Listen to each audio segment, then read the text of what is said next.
Good morning, everyone. John's correct. My most previous job before this one was at Indiana University. I worked in the office of the treasurer for 18 years. The last stint I had there was 6 years as the managing director of treasury operations. My background before that was in banking and in banking operations. So I share that with you to help you understand that I speak bank and I speak treasury. One of the roles that I had in Treasury was responsibility for credit card data security. So somewhere along the line, I learned how to translate IT. So if there's any IT people in the room, I can help translate for you what I may be saying. Or if you need help getting back to your IT people and talking to them about what Ruth just said, I can give you some of that inside language there. Okay. I want to talk to you a little bit about cryptocurrency today, but first,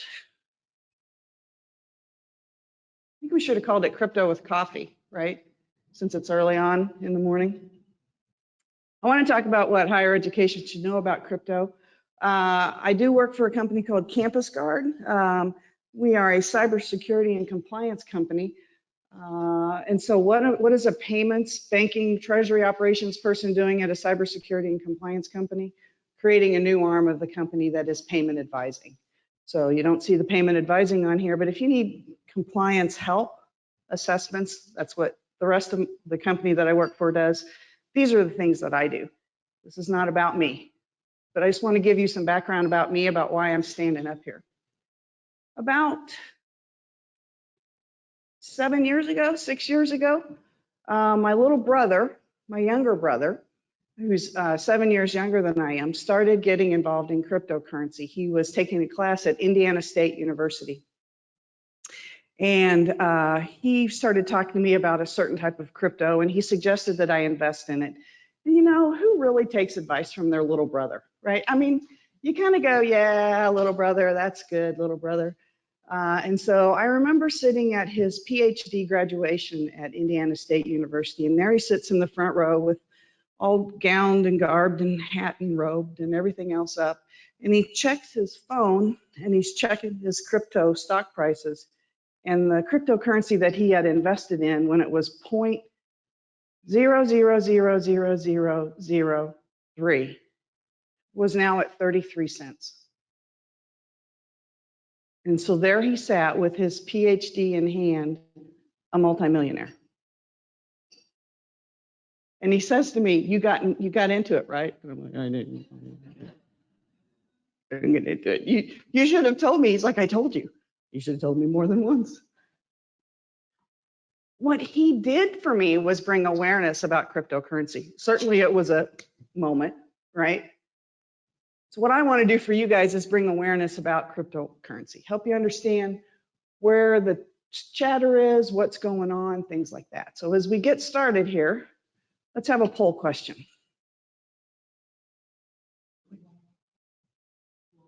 Okay. So how would you rate your knowledge of cryptocurrency?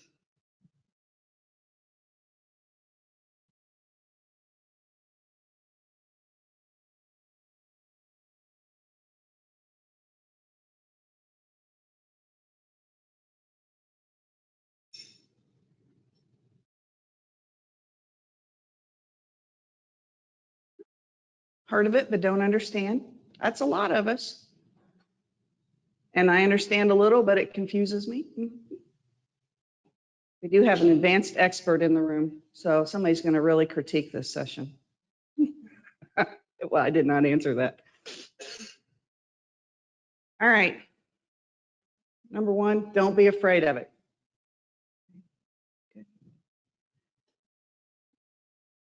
I think where we are right now, as far as cryptocurrency is concerned, and we'll leave everything else that's going on in the world and politics and inflation, all that kind of stuff out of it. As far as cryptocurrency is concerned, we're at the beginning of an evolution. And it's not just about cryptocurrency. That's where a lot of the buzz is. It's about digital currency, and it's about blockchain technology. So while we're going to talk about crypto some here, we're going to talk about blockchain as well. I think the real growth and the opportunity, particularly in the higher education market, is in the blockchain. Cryptocurrency is a way to move money, essentially, real, perceived, vaporware, or otherwise, through the blockchain, okay? Now, there'll be regulations, and we'll talk about that, but there'll be regulations that come forth that help make digital currency transactions through the blockchain more secure, more regulated, more acceptable. But until then, right now, we're at the beginning of an evolution on this. I've got a little bit of information here on everything except investing. Investing is very new in this area. There are a number of new companies that are standing up and investing things. Some of them are suffering some good or suffering some bad things, and some of them are experiencing some good activities.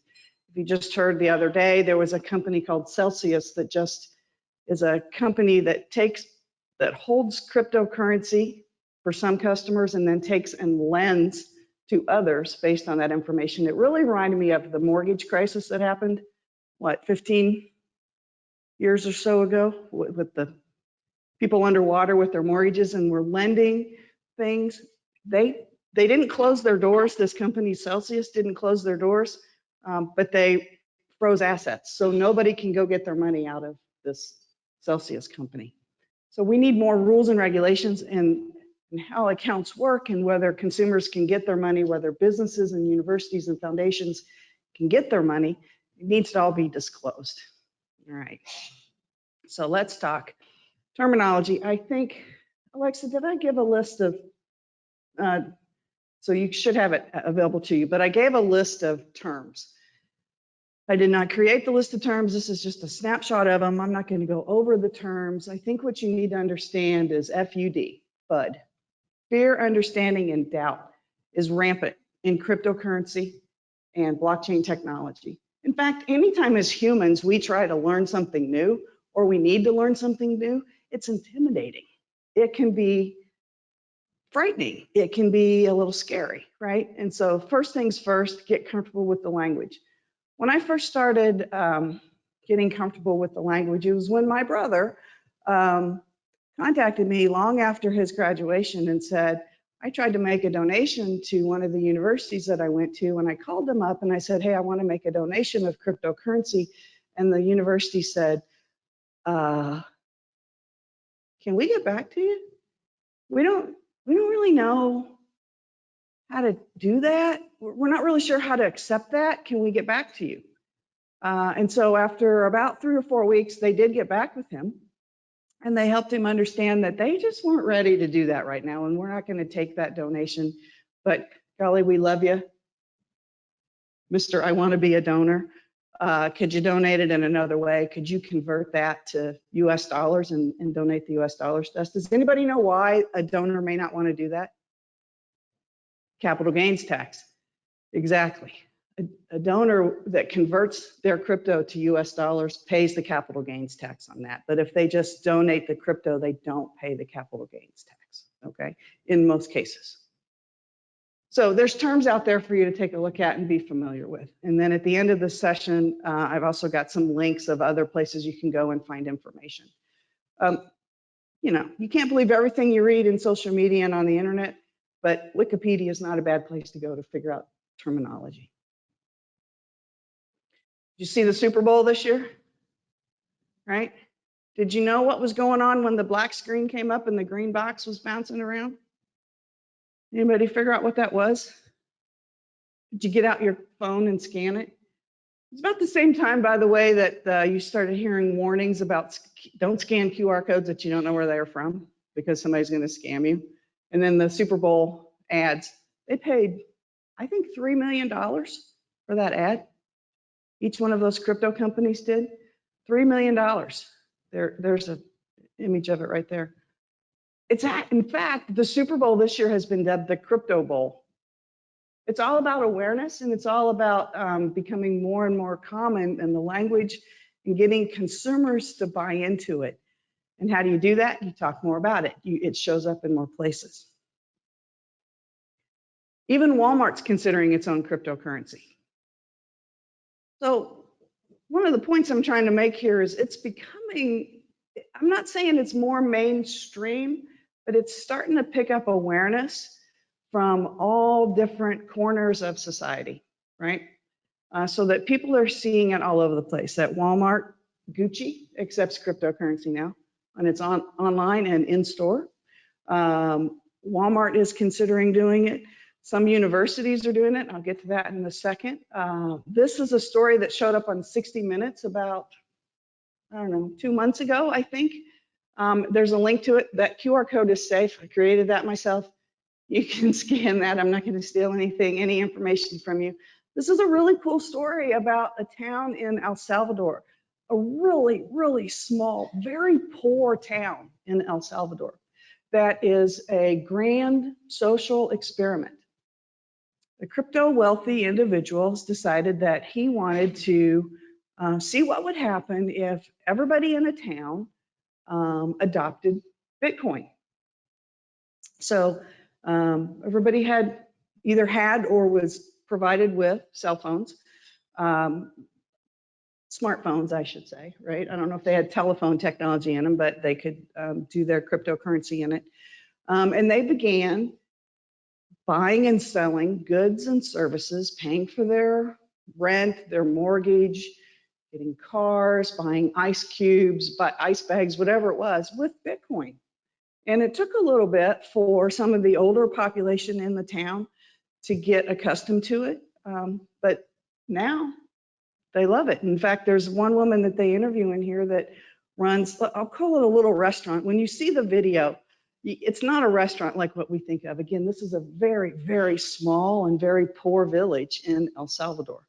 But suddenly jobs are being created now because they're using Bitcoin as a currency in that town. Not every business in the town accepts Bitcoin, but a lot of them do. Not every individual does, but the majority of them do. And it's starting to draw visitors from other countries who just want the cool aspect of being the first one to use Bitcoin to pay for a hot dog, or I'm not going to say pizza because we all know about the pizza story with Bitcoin, right? But I want to know what this town is like. I want to go do business where I only buy with Bitcoin. They're not buying with whole Bitcoins. They're buying with very small fractions of Bitcoins because, well, maybe the fractions are a little bigger today because their Bitcoin's only $22,000 a coin versus 58,000 almost a year ago. So it matters. And this is a very interesting story. 20 minutes, I think it was, on 60 Minutes. Take a look at it. Not right now. Don't do it right now. Don't do it right now. I was asking John earlier, what's the size of Roanoke? About 100,000 population. It's about the same size as the town that I grew up in, or not grew up in, but I live in Bloomington, Indiana, where Indiana University is. We have a brewery. We have a number of breweries in Bloomington, Indiana, but we have a brewery that will now accept Bitcoin for beer. So it doesn't have to be a major city. It doesn't have to be New York, right? Or Los Angeles. This is in Bloomington, Indiana, where you can now buy Bitcoin with beer. And in fact, they like accepting it. And the waiters and waitresses that work there and the bartenders, they like getting the Bitcoin as well. It's easy to do. It's easy for people to transact with because it's right on their phone. There's no exchange of financial data. It's safe. I'm not giving my credit card out. I don't have to worry about giving you cash, getting the right change. I don't have counterfeit cash. You don't have to worry about me giving you counterfeit cash. And for goodness sakes, nobody's writing checks anymore, right?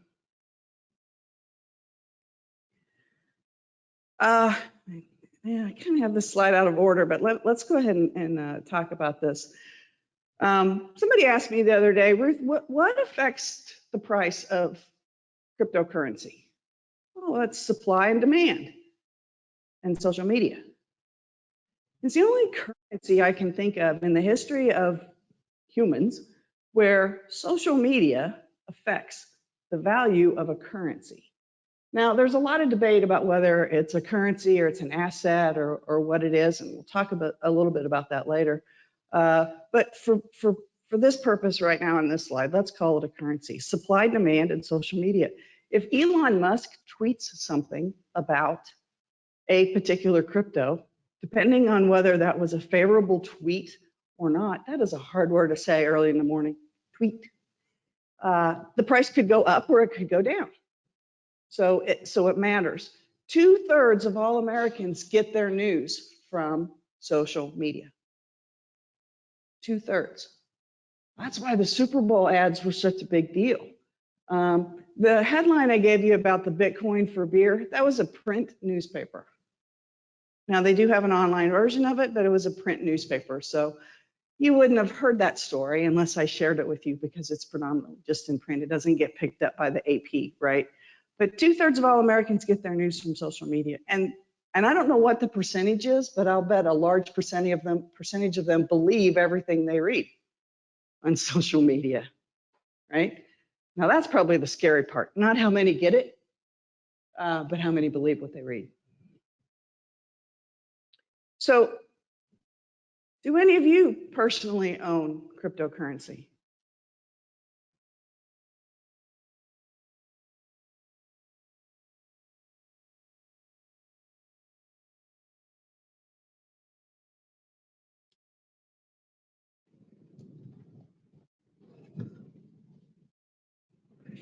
The majority of you are saying no.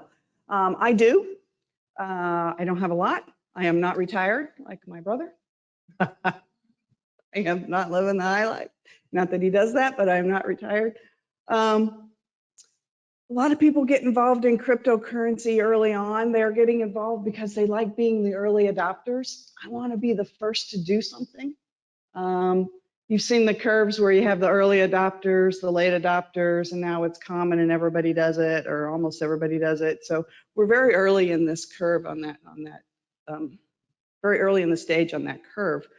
I got into crypto because my brother told me about it, but then I also got into crypto because I wanted to learn more. And the best way I learn is to actually get my hands on it and do it. Get my hands on crypto is an interesting term because you can't really touch it, right? It's it's electronic asset. And this is something we struggle with as humans, as consumers, is if I can't touch it, is it real? It is. If I can't touch it, is it legal? It is.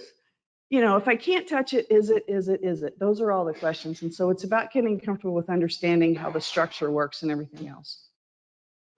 So crypto awareness is growing, and it's important that we understand why it's growing. It's not necessarily growing because consumers are running around at Walmart saying, will you take this crypto? I want to use crypto. They're not going to Gucci. There's Burger Kings in other countries that accept crypto for burgers. Bitcoin for burgers, I guess. Consumers aren't necessarily knocking on these businesses' doors and saying, will you take crypto at the retail location? What they are saying is, I want to make a donation. You're a foundation, you're an alumni association, you're a university. I want to make a donation to you. Will you accept the donation? All right, so they're not necessarily wanting to do it at retail establishments, but this is how it becomes more crypto awareness grows, is that these retail businesses are beginning to figure out ways to accept it, or trying to figure out ways to accept it. I started doing some research about 1.5 years ago relative to universities and foundations and whether they accept cryptocurrency or not. And I found some news stories online about certain universities that had accepted crypto, Bitcoin in particular, but cryptocurrencies for donations. So one of the schools happened to have a CFO that I know from my previous life at Indiana University. And so I called the CFO and I said, Jim, tell me about when you guys accepted Bitcoin for a donation, how you did it. He's like, Ruth, I don't know what you're talking about. We've never accepted Bitcoin. We've never accepted a cryptocurrency here. And I felt foolish. I must have read the article wrong. I apologized. We did some catching up on the phone and I hung up. And then I went back and found because I'm old fashioned, I may have printed it out, and found the article.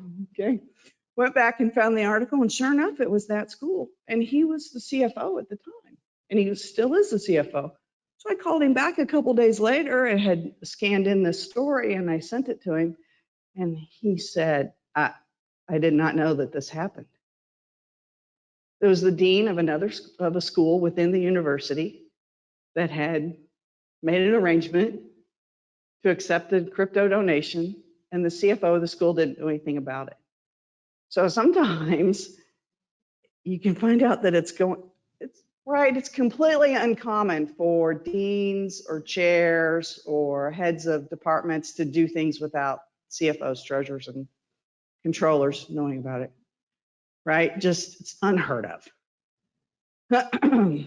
Thank you. Visa and MasterCard are looking into cryptocurrencies. How can crypto be accepted at the retail establishments? Because that's what they think, that's what consumers want. It's a little bit of the chicken and the egg thing. The consumers really they're not really eager to spend their crypto, and they want to invest in it because of the potential and what they might earn, what their investment opportunities might be. But they're not really interested right now in using it day to day in transactions. Some are, some of those very early adopters are, but Visa and MasterCard and other major card brands, including China UnionPay, are trying to figure out ways to use their existing equipment and their existing rails at the point of sale locations for their merchants to be able to accept cryptocurrency. So the chicken and the egg, if you don't have the technology to take the payment in crypto, how can you take the payment in crypto? When the consumer has a phone that they can use to make a crypto payment, but you don't have the technology to get it in, you also have to be able to, once you get it in, hook that to your system. Wait a minute, you got to convert it to US dollars first, right? Your general ledger systems, your ERP systems, the banners, the PeopleSoft, the Koali systems that you have, they don't speak in cryptocurrency language. They speak in US dollars, right? Even working in any type of foreign currency language is challenging for these systems. So somehow or another, not only do you need to be able to accept it someday in the future, you need to be able to get it into your systems. How do you do that? It's not here yet. These are things that we have to work on as an industry. We have to go to our third-party vendors and say to them, I know you're building it. I know you're building something right now. I know you're sitting in boardrooms and think tanks and you're trying to figure out how to upgrade your systems and be able to take cryptocurrencies and central bank digital currencies. Let's just talk digital currencies. I know you're sitting around trying to do it. As you're thinking, keep me in mind. Keep our industry in mind. I don't care about Walmart and Target and the Hy-Vee food store or Kroger or whatever. Keep me in mind. Think about our systems. Think about Razor's Edge. Think about our donation systems. How are you going to communicate to them? Talk to them now as they're thinking about how to build it, and then you're not a patch later on, right? You're paying these companies good money. I know PeopleSoft is a Workday, very expensive system to deploy. A lot of time, a lot of expense. Talk to them now about what they're doing to make sure that they have you in mind. Oh, I have to go back a page. Visa found that nearly 1/3 of respondents have directly engaged with crypto either as an investment vehicle or as a medium of exchange. And 40% of crypto owners surveyed reported that they would be likely to switch their primary bank to one that offers crypto-related products in the next 12 months. 40%. Probably not the 60 to 70-year-old demographic. It's probably more the 20 to 35-year-old demographic that falls in that 40%, but still, they pick them up from each side, from each area. Crypto-linked cards and crypto rewards are becoming very attractive. So I am invested in crypto small. I do have a Coinbase account. In my Coinbase account, I'm issued a plastic card, which seems strange to me that they would take a digital currency and issue me a plastic card so that I could access my digital currency. But they did, and so I can use that card to make purchases. I could earn additional cryptos in my crypto account. It's the exchange's way of getting me to use my crypto by paying me more crypto to use my crypto, if that makes sense, right? Many that invest in crypto believe that it is wealth building, and they also believe that it is the future of financial services. Now, I think digital assets may be the future of financial services. I'm not sure about cryptocurrency, right? They fluctuate too much. Regulations, worldwide regulations need to come out on crypto. I had one treasurer say to me, Ruth, we're never, ever going to take crypto because it's used for illegal purposes. I said, man, when did you stop taking cash? What? You know, and I was going to reach in my pocket like I have one, but I don't. But on any given $100 bill, there's traces of cocaine on it. Oh, yeah. Okay. So, okay. Well, we're not gonna take crypto till it's regulated. Okay. And again, we're going to talk about regulations here in a little bit because there's some stuff that actually just came out last week, but there's some conflict within the United States government on crypto regulations. So Bitcoin is actually easy to find. You can find machines like the one I took a picture of here. Sorry about the flash. It looks like an H. It's not. It's just a bad picture on my part. I don't go to the liquor store very often, but I happened to stop by a local liquor store in Bloomington, and this machine was there. Buy Bitcoin here. Like, that's the first place I'd have thought of if I was going to buy Bitcoin. I'd just run down to the liquor store and get that done. Woo, let's get down there, right? And so I roamed around. I picked up my 6-pack of Stella that I was buying, and I said to the clerk, who, by the way, I don't know if it's COVID related or because it's not a bad neighborhood. I don't know if it's COVID related or paranoia, but he's behind a thick plexiglass thing, right? I said, hey, can I buy this beer with the Bitcoin? He's like, no. I said, well, this machine here so people can buy Bitcoin. So people really come in here and put money in the machine and buy Bitcoin? He's like, I don't know. Like, you want the beer or you don't want the beer? Like, okay, here's my debit card. I'll buy the beer. I don't know if people are using it, but machines just like that are all over the place. They're in airports, liquor stores, gas stations, smoke shocks, car washes. I saw one at a car wash. About ran into the hose because I was distracted by the, what is that? It's a Bitcoin machine. What? Why? I don't know. It's a bad. And so what I did ask the guy, the liquor store, do you guys make money? And there it was. This company pays them for that retail spot in their store. They don't get a percentage of the transactions that come through it, but they get paid for it just sitting there.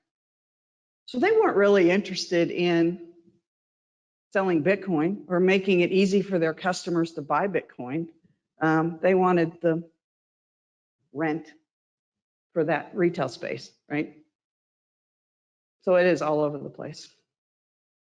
Even TurboTax this year, when I did my taxes, will let you deposit your tax refunds into a cryptocurrency exchange account where you can then purchase cryptocurrencies with it, whatever cryptocurrency you want.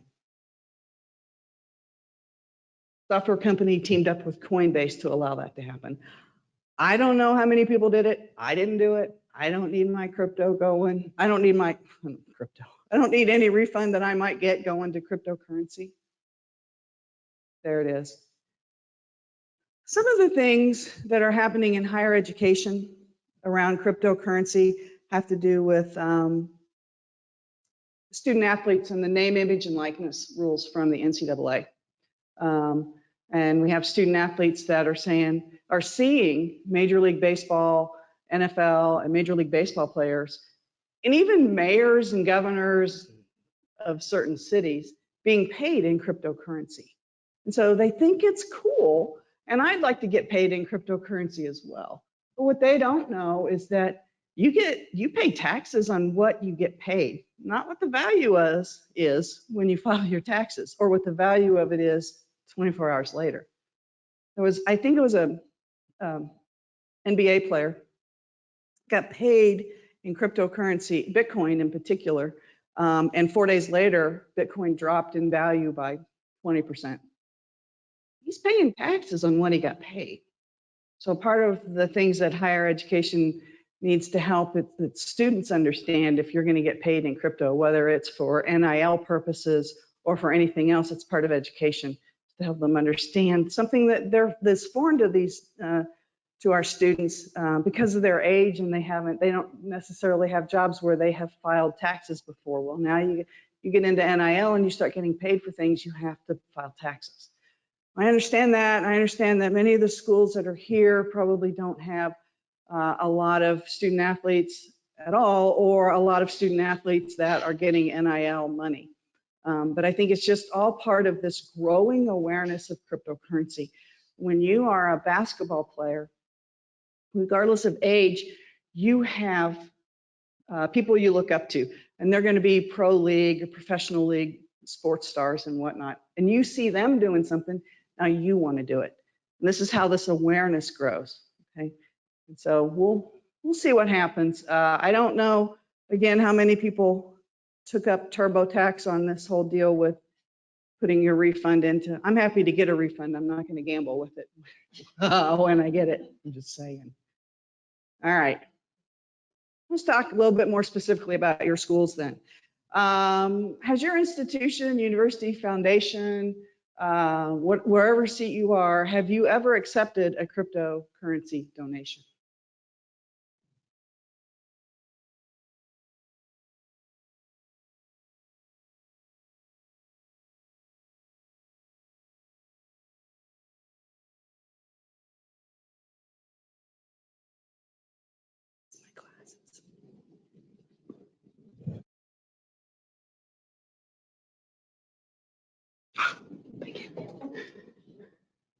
I couldn't see him.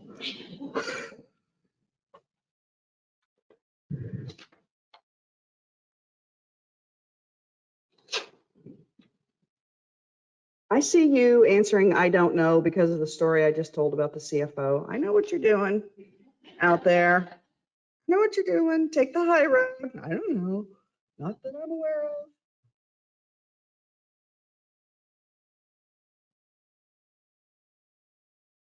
Most no, and no, and we're not really interested in accepting such things. But if a donor came to you and said, I'd like to make $1 million donation, would you reconsider? Maybe. You don't have to raise your hands. It's okay. I won't hold you to it, but you might. I don't know. There's a few here, 8%, so a handful that are either online or here in the room that have accepted the cryptocurrency. And there's another handful that say we haven't, but we're ready. That's what today's session is about, is helping you become more crypto aware and giving you some tips on some things you could do to get ready. And if you've already accepted it, I would love to hear from you after this session. If you want to reach out to me, I'd like to help share the lessons you've learned, the good and the bad, with other institutions across the country, because they are all eager to learn. If you wrote a policy, if you wrote a procedure, if you went to your board, discussions you had with your board, any of that information, I would love to hear from you so that we can help each other and our community grow. Here's some pro-crypto schools and their related foundations. And pro-crypto means we're ready to take crypto. It doesn't necessarily mean that they accepted it, but some of the schools on here do accept it. So then you get into a little bit of terminology. What is accepting? Does it mean that I accept crypto directly, that I have cryptocurrency exchange accounts and that somebody is directly giving me Ripple, Ethereum, Bitcoin, Dogecoin? There's about 3,000 of them. Probably 2,800 of them are nefarious, are used for nefarious purposes, right?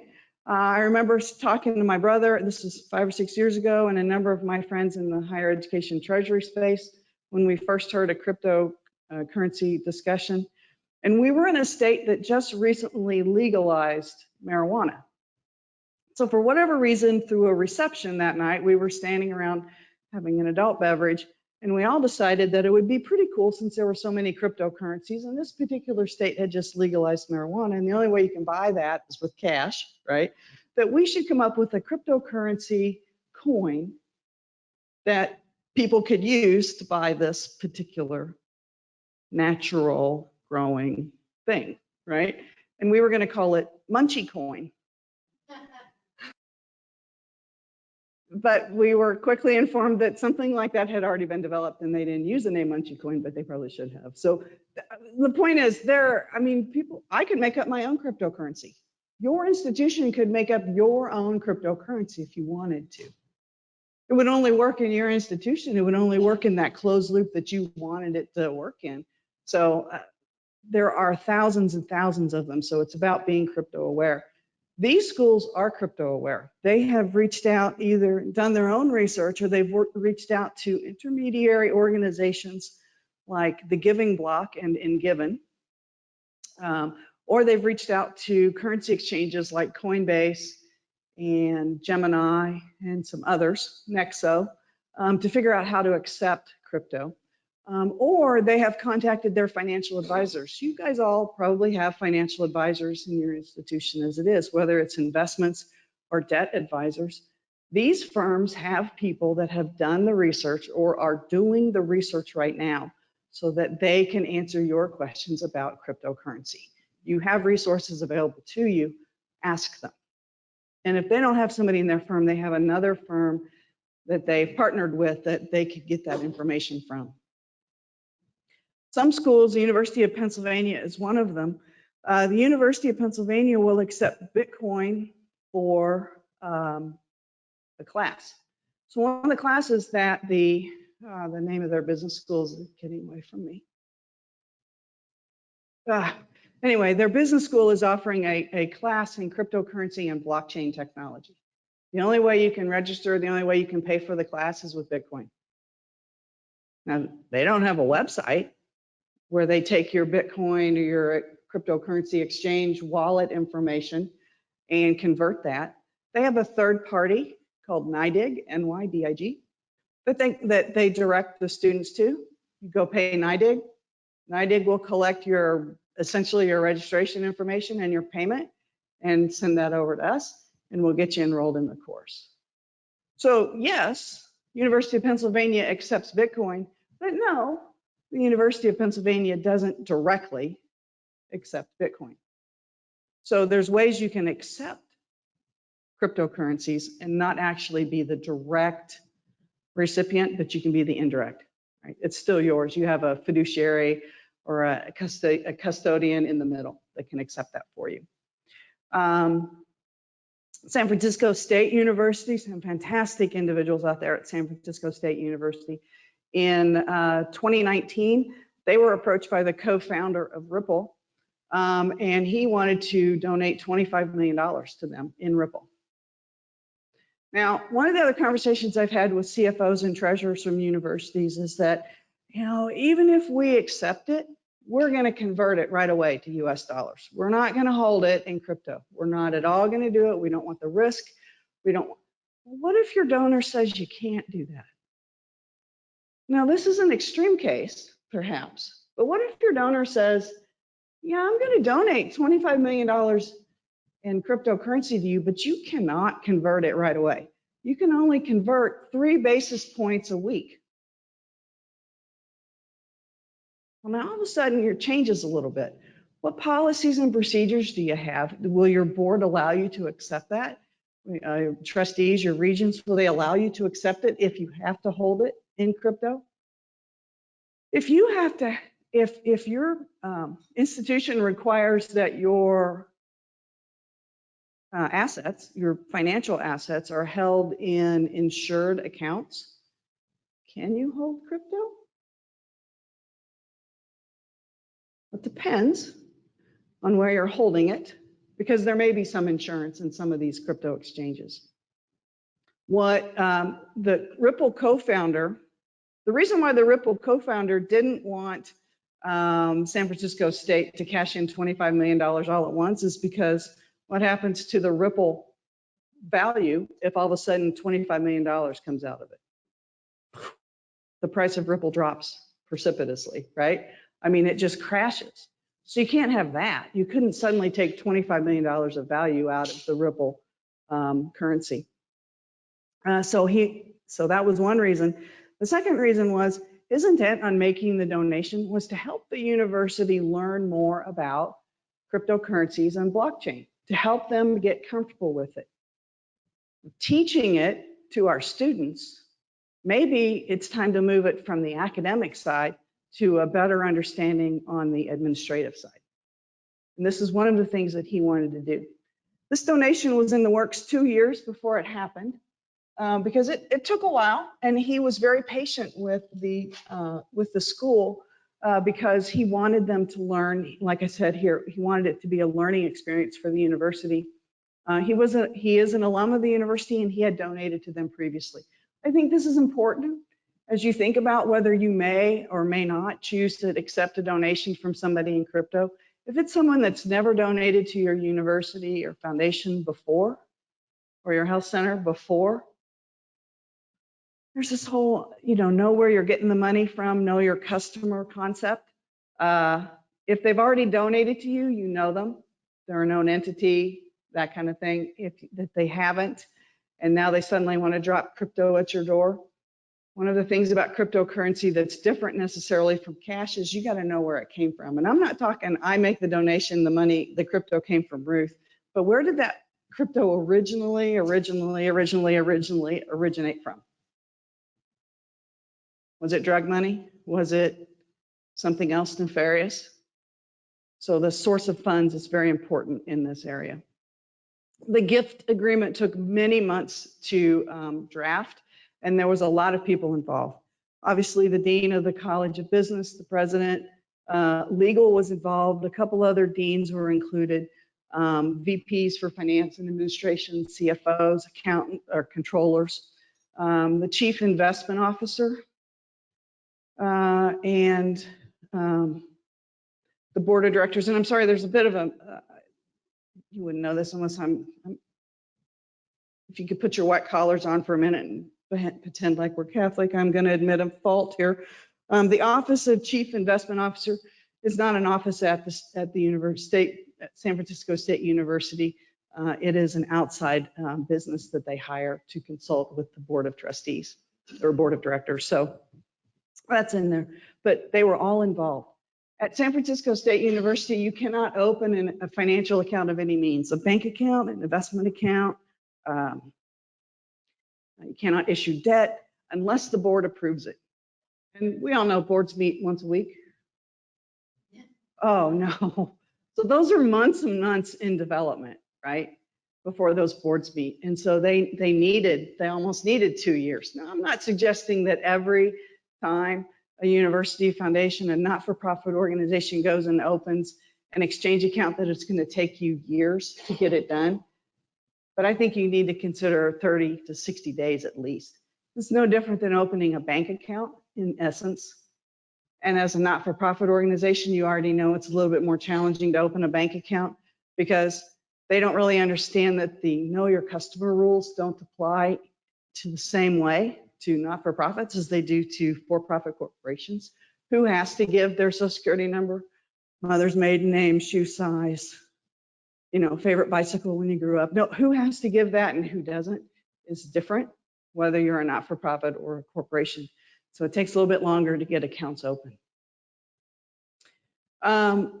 So there's the board resolution. They opened an account at a crypto exchange called Bitstamp. And then they went about updating their gift policy. They had not updated their gift policy before they accepted the crypto, but they felt like it was very important that before the fiscal year ended, that they had an updated policy that included their ability to accept crypto. Just in case an audit were to occur, they had a policy that was initiated in the same year as the year that they first accepted the crypto. They felt like that was important. I don't disagree. One word of advice that I asked San Francisco State University, could you share with me, if you could say one thing, what would it be? And their comment was, well, be ready, because donors don't want to wait. And I'll give you an example as to why. I created this chart on Yahoo. I said, I want to take a look at, and I created this in April of this year. So You're not seeing the current Bitcoin value, which is actually at 22,000 right now. Does it have a pointer on it? I'm afraid to hit a button. I don't want to close anything out. It's like right there, right now, 22,000. So as of April 12th of 2022 is when I created this. Here's where I want to point out to you. If a donor came to you during this time in April of 2021 and said, I want to make a Bitcoin donation, I want to donate 100 Bitcoin to you, it would have been approximately $5.8 million. Did I do my math right? I know there's an accountant in here somewhere.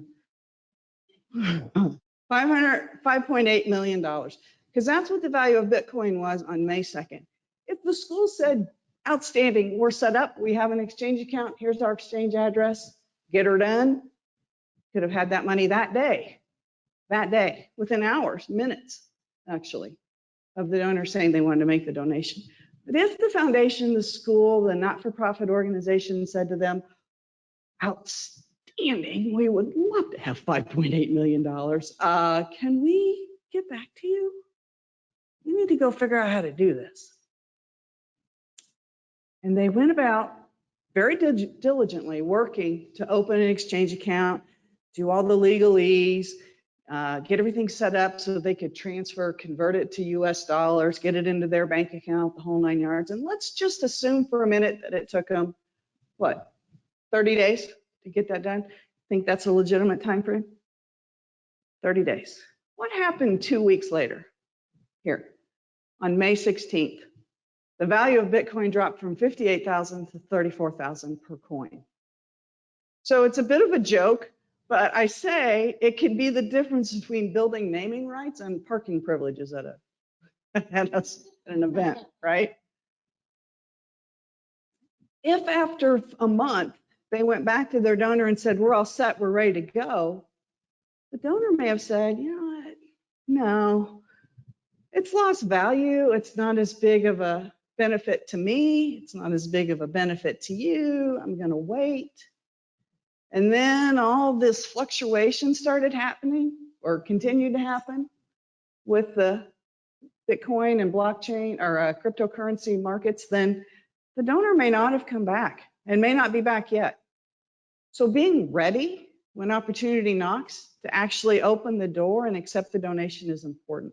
It doesn't cost you anything to set up an exchange account. You can have an exchange account without any fees. Unlike bank accounts where they charge you a fee just for the privilege of having the bank account, there's no fee like that in the cryptocurrency exchange companies.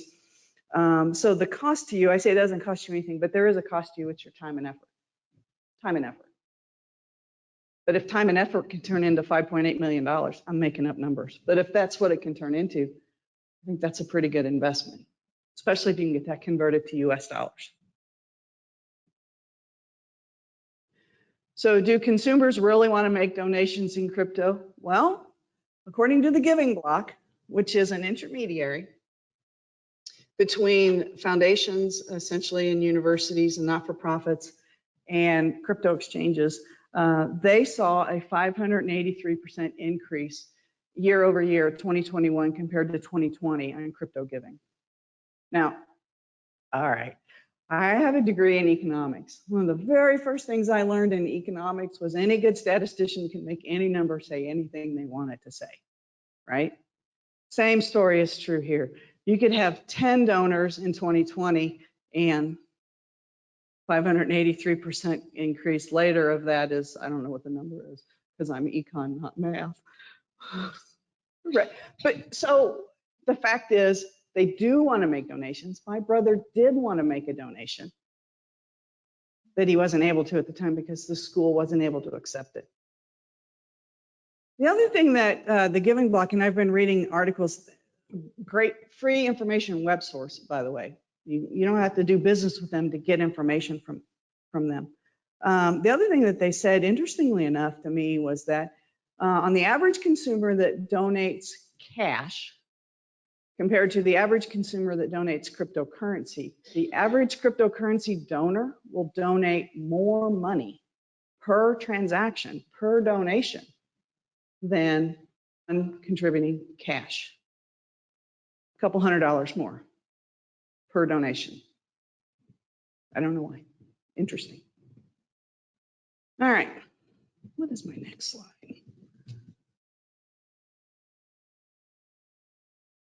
Everybody doing okay? Breathing. I haven't seen anybody. Oh, nobody's at the table yet. Okay. Let's talk a little bit about blockchain. Not a lot. I just want to, let's just talk about blockchain. Let's talk about general ledgers. Let's talk about paper ledgers. Paper ledgers. Some of your schools may operate still on a paper ledger basis. Some of you may have moved to an electronic ledger. You know, the old green bar paper with the columns in it, right? And you would record the debits here and the credits here. And bear with me, I work in treasury, cash management. My debits and credits are your credits and debits. We're gonna work together on this and get through it. But you would list, right, each type of transaction and in the proper general ledger and sub-object code or object code that it goes in. See, I know all the words that it goes into, and it would all be listed on the ledger, which was an actual piece of paper. Kind of remind me of the old, was it the Christmas movie Scrooge, where he's just sitting there writing the ledger? That's what we're talking about. But with blockchain, we're talking about an electronic version of this. With the paper ledger, the only copy, there wasn't a copy. That was it. That ledger was the ledger. If you made a copy in the before, I guess, copy machines, you had to rewrite it, right? Like the monks rewriting the Bible. You had to rewrite it line by line by line. And then you go into this electronic world where you have Excel, or for anybody that remembers, Lotus 1-2-3. So you had Lotus 1-2-3, you had Excel, and you could put these paper ledgers now into this electronic version. But once again, it was just one version. It was only, you had to go to one source to log in. You had to go into one file to log in. Somebody could make a copy of that file, but it would not, any edits to that copy wouldn't change that original ledger. What the distributed ledger and blockchain does is it takes that and takes that ledger and it makes it so that it is a copy that is out on every computer, and I'll show you another slide here that'll help with that. But it is a copy that will help put it out on every computer, but every time somebody updates it, it updates everything. Kind of like Google Documents, which I don't like, but it's kind of like Google Docs. If you open that up, any updates you make and anybody else that has access to it can see those updates. It does the same thing. So here's a poll question on blockchain. How would you rate your knowledge of blockchain technology?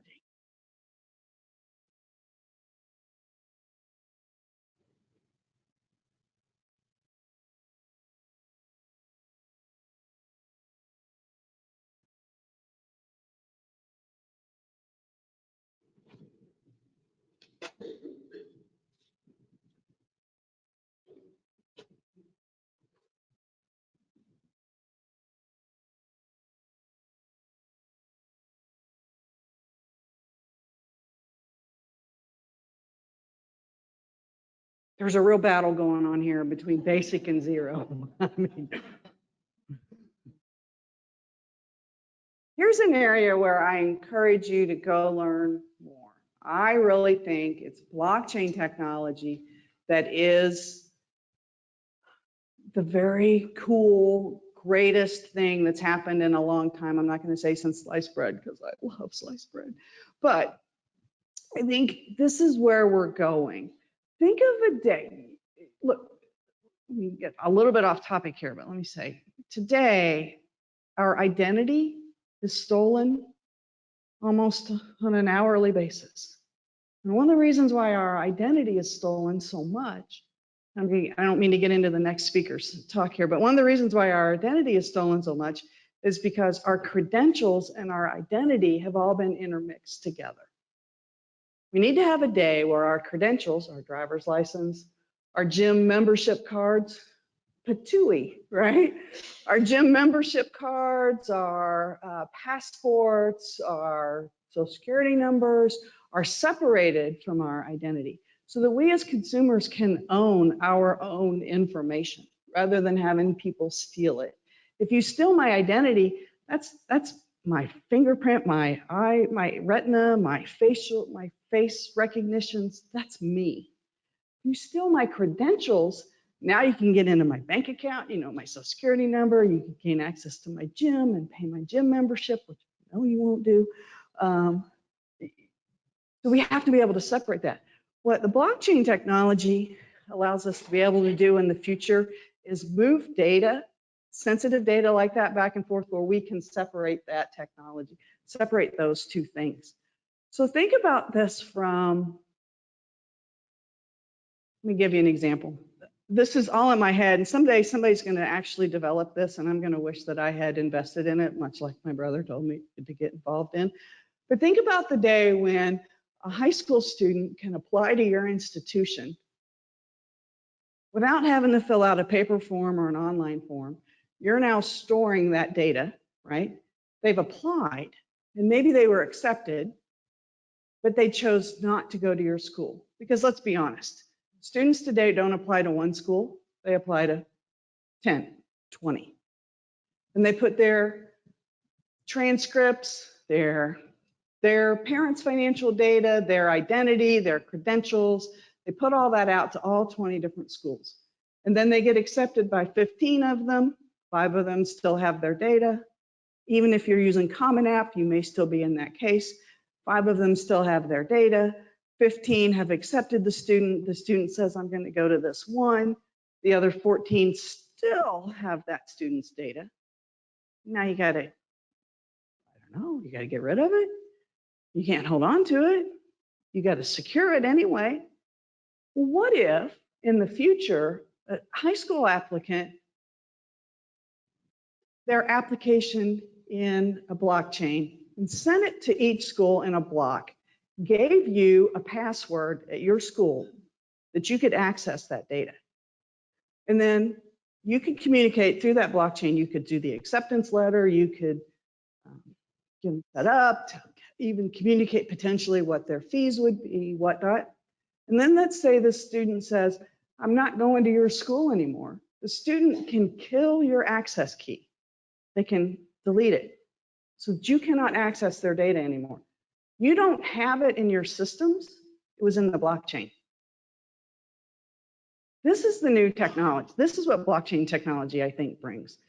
The Blockchain Research Institute is a fantastic place. It's a website you can go to. There's a lot of free information on there that you can see that will help you understand blockchain a little bit more. And I want to go into it, but I'm chatting too long. So let me, there's a definition of the blockchain. I got a couple slides on blockchain here.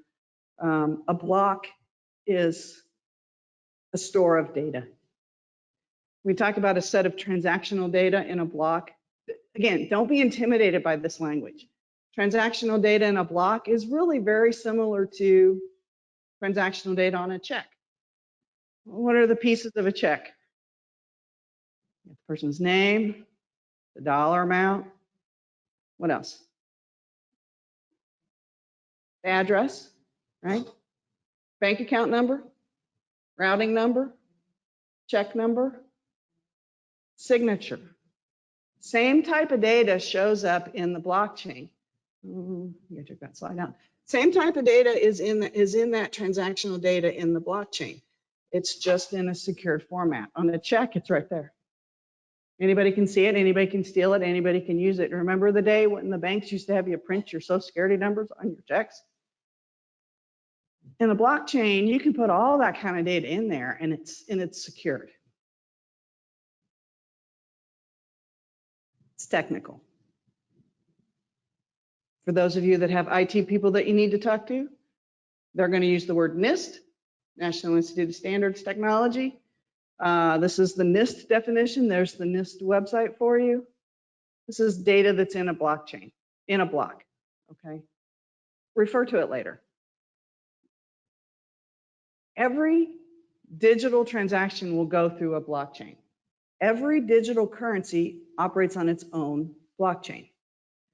Every digital currency has its own unique blockchain that it uses. Okay?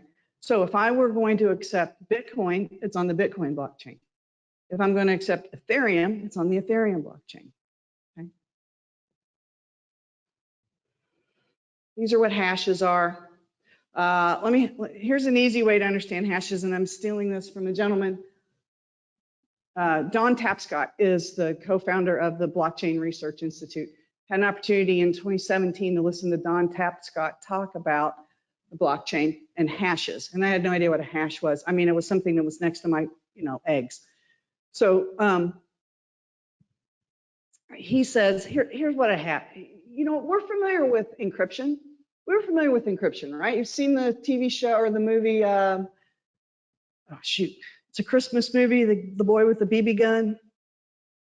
A Christmas Story, right? A Christmas Story, and he's listening to radio, Little Orphan Annie radio program, and they give the code. But he's got to wait for the Orphan Annie decoder ring to come in so he can figure out what they're saying. And it turns out they're saying, "Drink your Ovaltine." That was encryption. They took a code, translated what they wanted to say into this code, delivered the code, gave the secret decoder ring out to the kids decrypted it, and that was the code. That's not what a hash is. A hash is a little bit different. Don Tapscott describes a hash as taking a chicken and turning it into a chicken nugget. It has stayed with me. With encryption, you can encrypt and unencrypt and get back to the exact same thing. With hashing, you cannot unhash it to get back to the same thing. You cannot take the chicken nugget and go back to the chicken. That's what hashing does. Hashing makes it so that you can't go backwards that way. So you can't do it. It's just, you can go from chicken to nugget, but not nugget to chicken. So encryption is a two-way operation and hashing is strictly one way. So everything in the blockchain is hashed. Every block has a hash on it. And every block is hashed in connection to the previous block to it. So if you change a block along the way, it breaks the link of everything else.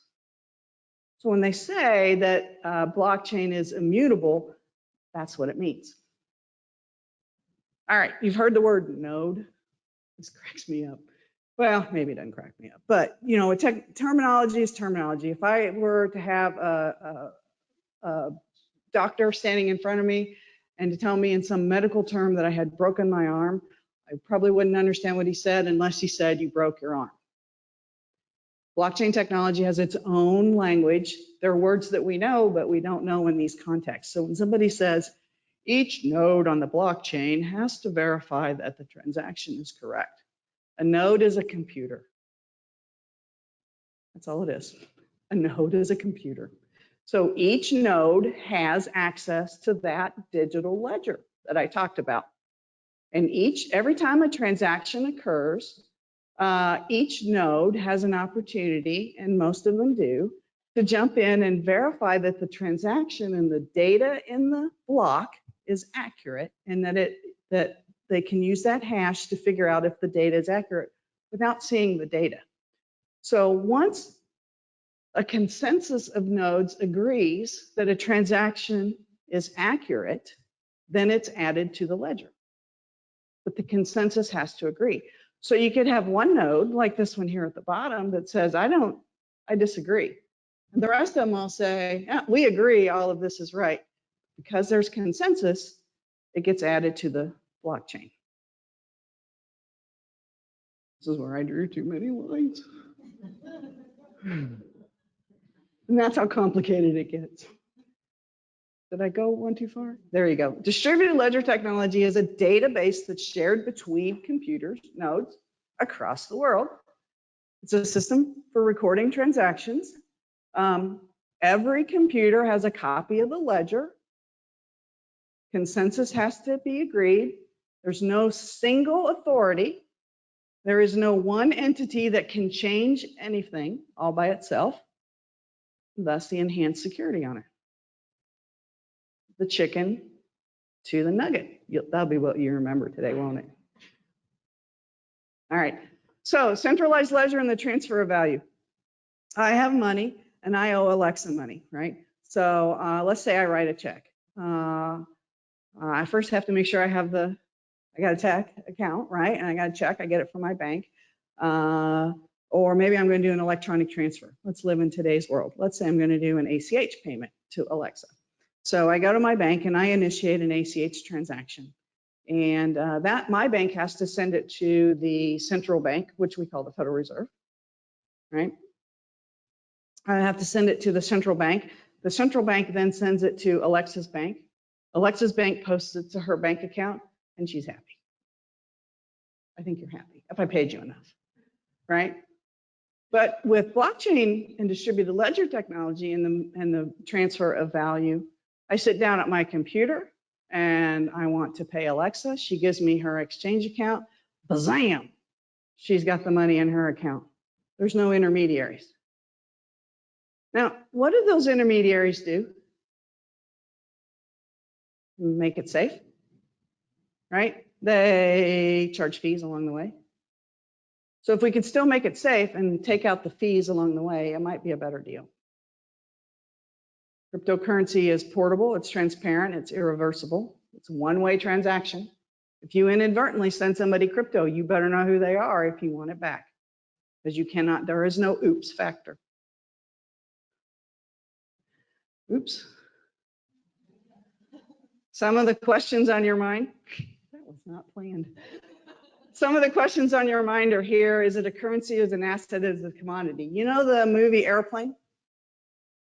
You've seen the movie Airplane? It's an older movie. Actually based on another movie called Zero Factor, I think, an old black and white movie. Anyway, remember in the movie Airplane where the guy says, hey, printout comes off the printer. What do you make of this? And the other guy takes it. He goes, I can make a hat. I can make a bird. I can make a pterodactyl. Well, is it a currency? Is it an asset? Is it a commodity? What is it? These are questions that even the US government is dealing with right now. In 2015, the chairperson of the Commodity Futures Trading Commission was a guy named Gary Gensler. He says, as the commissioner, that the definition of a commodity is broad, ergo, Bitcoin and other currencies are encompassed in this definition, so they are commodities. He went on to say, and by the way, if the Securities and Exchange Commission thought that they were securities, they would say so. And since they're not saying so, they are commodities. Fast forward to 2020, and the commissioner of the Securities and Exchange Commission is none other than Gary Gensler, who says cryptos are securities. Well, wait a minute. In 15, you said they were commodities. In 20, you said they were securities. Which is it? This continues today. In fact, just a week ago, last week, the Securities and Exchange Commission Chair, Gary Gensler, called out certain cryptocurrency exchanges for potentially operating outside the law.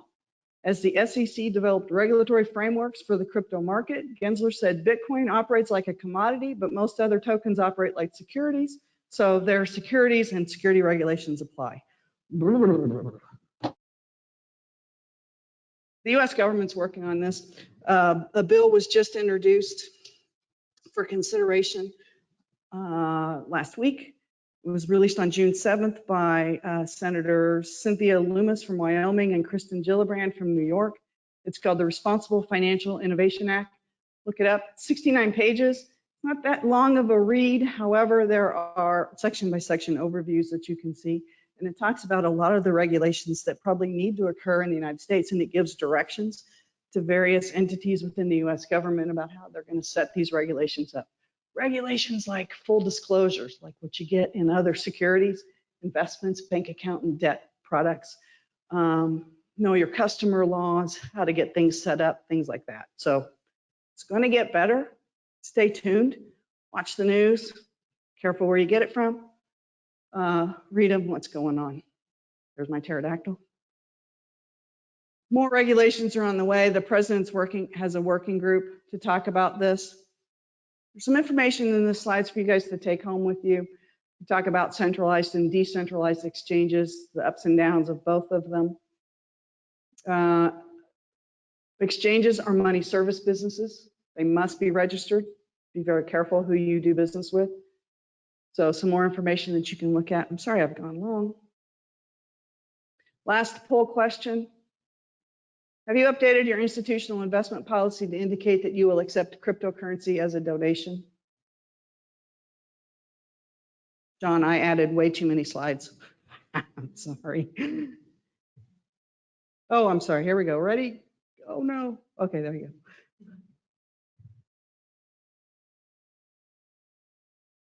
You have not updated your policy. Start thinking about it today. You're not too late. You are not behind the curve. You are on the curve. A lot of times, higher education, foundations, not-for-profit organizations, we adopt things later on. This is a good time to be talking now. Is now a good time to accept crypto as a donation? I'm going to tell you no, based on the crashes that have happened in the last week in the crypto markets. But it is a great time to get ready so that one day when that donor knocks and they're ready to donate and the value is right for both of you, that you're ready to do it. So many of you know. But for those of you that said yes, or that say you're working on it, work with each other. Share the information. Don't recreate wheels. There's no reason for that. Share the ups and downs. If you want to share it with me and I'll share it generically with others, I can do that as well. Okay. Some more questions for you to consider as you go through writing a policy or thinking about it. Can you accept Bitcoin if your institution has an ESG policy that restricts whether you can invest in energy-intensive resources, energy-intensive use of natural resources? Like I left the whole sentence out. Can you accept Bitcoin? Something you'll have to consider. Can it be used for nefarious purposes? Yep, we talked about that too. So can cash. Some more things to think about when it comes to your policies. What happens if you're a victim of ransomware and they want paid in cryptocurrency? There was an HSBC school in Illinois in the past 3 months that was a victim of ransomware. The school's been around for over 150 years, closed its doors. Not because it didn't have a way to pay the ransomware, but because it didn't have the money to pay the ransom. So cybersecurity is important, and the next speaker will get in on that. You're going to open a crypto exchange account so that you can accept crypto. Think about the other side of it. If a ransom were to occur, can you now pay that ransomware out of that same account, and do you want to do that? So don't think about just receiving, think about outgoing if it's necessary. I hate to say that. If I were the FBI standing here, I'd tell you don't pay those ransoms. But that means having your data backed up someplace else. I'm into the next talk. Some other things to get to consider. Where are you going to take it? Who wants to give it to you? Why do you want to take it? Is it a benefit to the school to take it? Why do they want to use crypto? Is it because it's cool or because it's what you need? And some resources for you to look towards. There's a couple, I've got a webinar posted. I just did a podcast with another accounting firm that works with higher ed athletic departments. That we'll have that posted to the Campus Guard website soon, and then some other places that you can go and get information. I do not have any association with any of these other institutions or businesses. I just like them. This is where I go get my information. And of course the IRS, because we didn't talk about taxes at all. You want to know how the IRS treats it? Stay tuned. They're not sure how they treat it either, but they do have some guidance out there.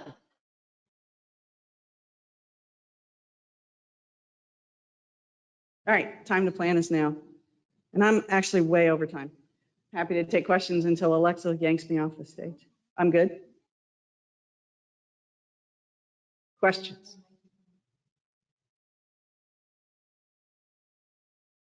It's about being ready.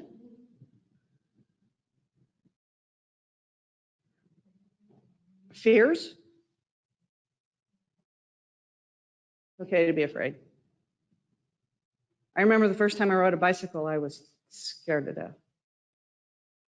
I remember getting up off the ground after scraping my knee and thinking I didn't die. I can go again.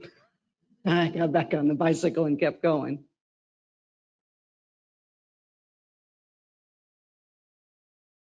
We have to help each other when we put our policies together. You guys don't have to recreate anything. You actually probably don't even have to write a brand new policy. You may just have to insert something into your existing policy. Talk to your board, understand what it means. Talk to companies like the Giving Block and InGiven, and I think there's another one out there that does it. They work as intermediaries. The Giving Block went to the Gemini exchange and said when a not-for-profit opens an account, you can't treat them like a corporate, and you certainly can't treat them like a consumer because they're organized differently, and the onboarding process should be different, and it shouldn't be overbearing. So they helped them. They helped Gemini learn how to onboard not-for-profits, higher eds, foundations, healthcare entities quicker and easier. Still a process you have to go through. All right, if I can help, reach out to me. I'm not going to bill you for reaching out to me, please.